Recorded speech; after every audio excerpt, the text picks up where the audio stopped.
I suppose there's an enormous amount of pressure on the Chancellor to act, particularly when it comes to energy bills. But it wasn't so long ago that he already announced a raft of measures. What more can he do? Well, I think the watchword of today's spring statement will be security. The Chancellor needs to, on the one hand, deliver short-term security for consumers, for households, for businesses in the face of skyrocketing inflation, rising fuel prices, and indeed supply chain disruption after COVID. And I don't think we should underestimate the scale of that squeeze that's going to happen to households. You've just laid it out very clearly there, Tom, over the next few months and potentially longer. This is not necessarily the temporary blip that the Bank of England and the ONS assumed just a few months ago. This is potentially a longer term event that's going to really shape our politics for decades to come. And so I would expect the Chancellor to do things around fuel duty. We're expecting to see some reduction in fuel duty, potentially bigger than some people expect, and also a raising of the threshold around national insurance costs. But I don't think we should lose sight of the fact that in the face of those short-term pressures, the Chancellor also needs to do some of the longer-term reconstruction that he's always wanted to do, but has been prevented from doing by the pandemic and now Ukraine. And I suspect the Chancellor will set out some longer-term measures to make the UK economy much more competitive. Because ultimately, the way we get security in the long term is by having a much faster growing economy than we have done for the last 10 years. And for that growth to be much more broadly balanced, both regionally and generationally and between rich and poor households. And so I think the Chancellor will go quite a lot further on the kind of growth side than perhaps has been trailed in the media over the last few days.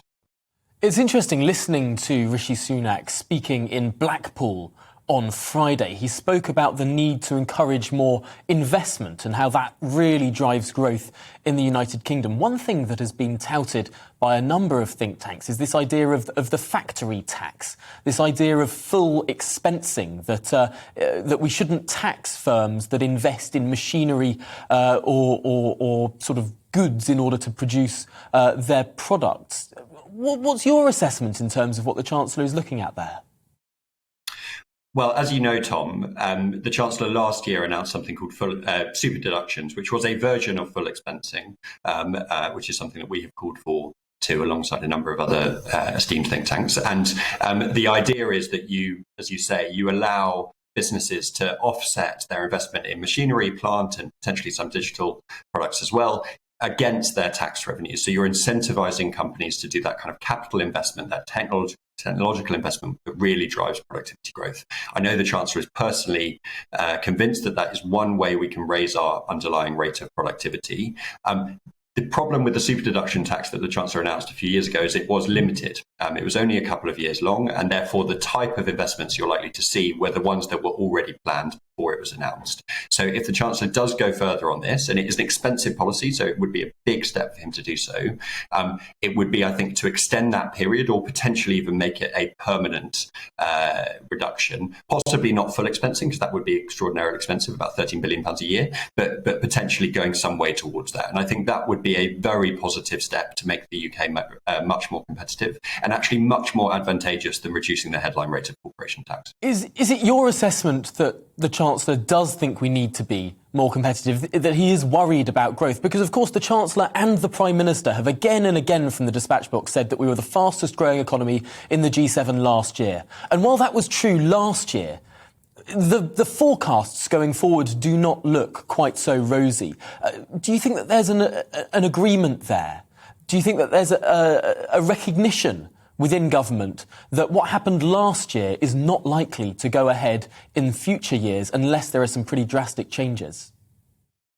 Well, so firstly, I think the Chancellor should be worried about headline rates of productivity and growth, and I think he is. The reason for that is that we've just had a decade of much slower rates of growth and productivity growth in particular than historically has been the case, about kind of half the level since 2000 and the 20 or 30 years before that.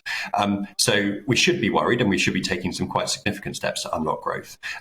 But I think we should also recognise that what's happening in Ukraine and actually the aftermath of COVID, the resurgence of COVID in China, all of that will have an impact on the growth forecasts that the OBR and the Treasury look to today. And so I think it's reasonable for the Chancellor to expect there to be some downward revision and therefore to overcompensate with some policies to spur growth. And I think he's been meaning to do that for some time, waiting for COVID to end in order to do so.